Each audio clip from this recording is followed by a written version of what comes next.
Dopamin memainkan peran paling penting dalam banyak proses neurologi. Dopamin dilepaskan tidak hanya ketika Anda mengalami kenikmatan, tapi juga ketika Anda mengantisipasinya.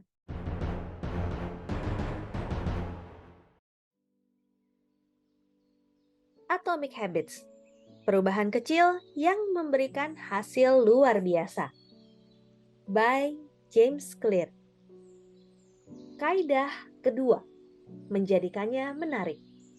Bab ke-8. Bagian ketiga.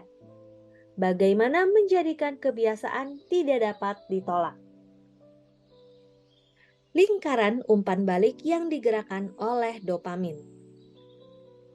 Ilmuwan dapat memantau kapan persisnya kebangkitan selera berlebihan terjadi dengan mengukur neurotransmitter yang disebut dopamin.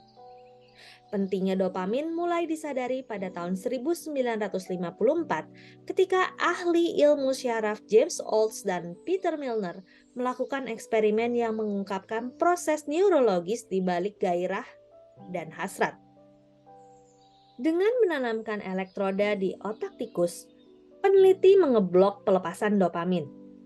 Di luar dugaan ilmuwan, tikus kehilangan semangat hidup sama sekali. Mereka kehilangan selera makan. Mereka tidak mau berhubungan seks. Mereka tidak menginginkan apapun. Dalam beberapa hari, hewan-hewan itu mati kehausan.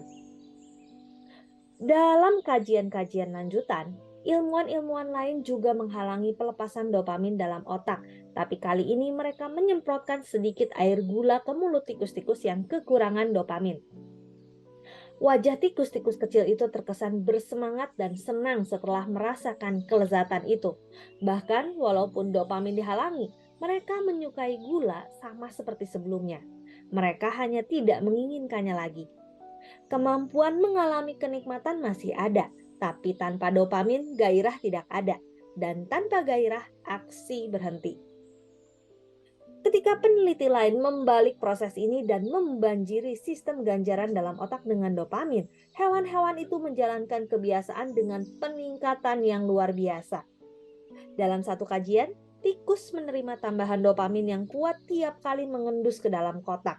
Dalam hitungan menit, tikus mengembangkan hasrat yang sangat kuat sehingga mulai mengendus-endus ke dalam kotak sebanyak 800 kali dalam 1 jam.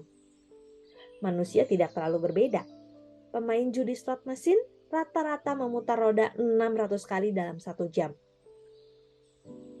Kebiasaan adalah lingkaran umpan balik yang digerakkan oleh dopamin. Setiap perilaku yang sangat berpeluang menjadi kebiasaan, memakai obat bius, makan junk food, bermain video game, melihat media sosial, berhubungan dengan kadar dopamin yang lebih tinggi. Hal sama berlaku untuk perilaku biasa yang paling mendasar seperti makan, minum, berhubungan seks, dan bergaul. Sudah lama sekali ilmuwan menduga dopamin terkait dengan semua kenikmatan. Padahal sekarang kita tahu, dopamin memainkan peran paling penting dalam banyak proses neurologi, termasuk motivasi, belajar dan memori, hukuman dan kebencian, termasuk gerakan-gerakan yang disengaja. Ketika sampai pada kaitannya dengan kebiasaan, kesimpulan kita adalah sebagai berikut. Dopamin dilepaskan tidak hanya ketika Anda mengalami kenikmatan, tapi juga ketika Anda mengantisipasinya. Orang yang ketagihan berjudi mengalami lonjakan dopamin tepat sebelum memasang taruhan, bukan setelah mereka menang. Orang yang ketagihan kokain kebanjiran dopamin ketika melihat bubuk itu, bukan setelah memakainya. Setiap kali Anda membayangkan suatu peluang yang akan memberikan ganjaran kepada Anda, kadar dopamin Anda melonjak karena antisipasi. Dan setiap kali dopamin melonjak, begitu pula motivasi untuk beraksi. Antisipasi terhadap ganjaranlah, bukan pemenuhannya, yang membuat kita melakukan tindakan. Yang menarik, sistem ganjaran yang diaktifkan dalam otak ketika Anda menerima ganjaran adalah sistem yang sama yang teraktifkan ketika Anda mengantisipasi ganjaran itu. Ini satu alasan mengantisipasi pengalaman seringkali bisa terasa lebih baik daripada ketika mendapatkannya. Sewaktu kanak-kanak, berpikir tentang hari Natal bisa lebih menggairahkan daripada saat membuka hadiah. Ketika sudah dewasa, Berhayal tentang liburan mendatang bisa lebih mengasihkan daripada ketika menjalani liburan itu sendiri. Ilmuwan menyebutnya perbedaan antara ingin dan suka. Demikian Atomic Habits bab ke-8 bagian ketiga. Saya Roswita Anggraini, sampai jumpa di bagian selanjutnya. Terima kasih.